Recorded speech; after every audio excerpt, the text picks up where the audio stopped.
Recording in progress. Hey folks, well tomorrow is the day when we release Through a Spyglass Darkly on Amazon and from Raconteur Press. And thanks so much all of you who have pre-ordered it already, and for those of you who haven't, really hope you'll want to pre-order it soon.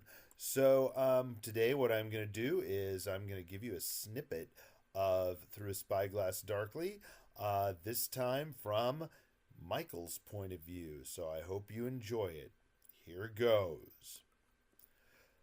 Michael studied the enemy's formation and allowed himself a smile. The enemy formation was hardly large enough for the siege that they had committed to, let alone for an assault on a well-fortified city. He read the banners. Cotentin's men were riding forward, and it looked like they were going to try a charge of their own. "Do they threaten us?" asked Michael.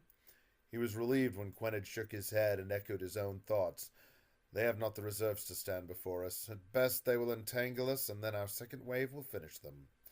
Cairnav's men were advancing timidly along the lake shore and forest, making certain they could not be flanked by Michael's superior force.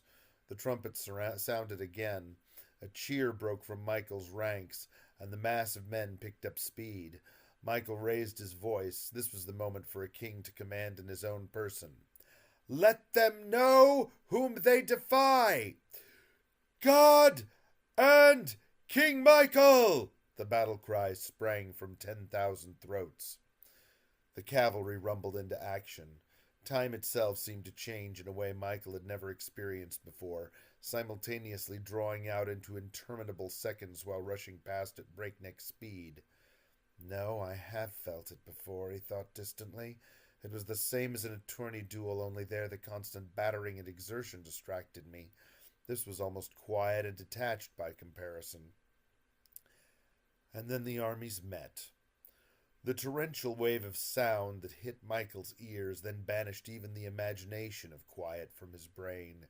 Steel on iron, crack of splintering wood and bone, screams of horse and man pressed down upon him. He felt pain in his mouth and realized he had bitten his lip bloody. His mount twitched beneath him and he forced himself to relax. Almost before he could catch a breath, he saw what was happening. His heavy horse was driving back the foe. Onward the knights pushed, lances forgotten and swords out. As he looked, a section of the foe wavered and gave back. "Take them!" he found himself whispering. Ride on, they're collapsing!" He looked at Quenad and found on the old man's face not exultation but concern deepening to alarm, even as the enemy line wavered and bulged alarmingly. "That's no collapse. This is a trap. Look to our flanks!" Michael searched frantically for the cause of Quenad's fears and saw it almost immediately. While Cotentin's footmen in the enemy's center had fled, no, not fled, but given back, a very different thing, Cairnav's men were fighting hard and reinforcements were running to their aid. They had retreated slightly, their lines swinging back almost like the hinges of a door, and now Michael's flanks were threatened by the very speed of their advance. "We'll be encircled. We must tell Durain and Auburn not to advance," snapped Quenad. "Sound!"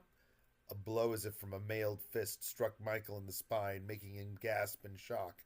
A rattle like a hailstorm assailed his ears, followed by a chorus of screams and shouts. Michael shook his head and looked up. For a timeless second, Michael saw Quenad's face, transfixed from jaw to throat by a crossbow quarrel. He clawed at it, gurgled, and fell from his horse, which bolted. All around Michael, men wheeled their horses, fought to get them under control, and swore as a thunder of hooves swept up from behind them. From behind? Michael turned in the saddle and saw a line of horses, their riders charging with raised blades, closing off their retreat, flying pennants marked with a black two-headed eagle onto silver, and a golden human foot that crushed a snake. Argenton's standard, and Louisa's men with crossbows. Okay, well, we'll see what happens to Michael in the full book. Hope you'll take a chance on it and that intrigued you enough. Thank you all for watching, and have a wonderful read.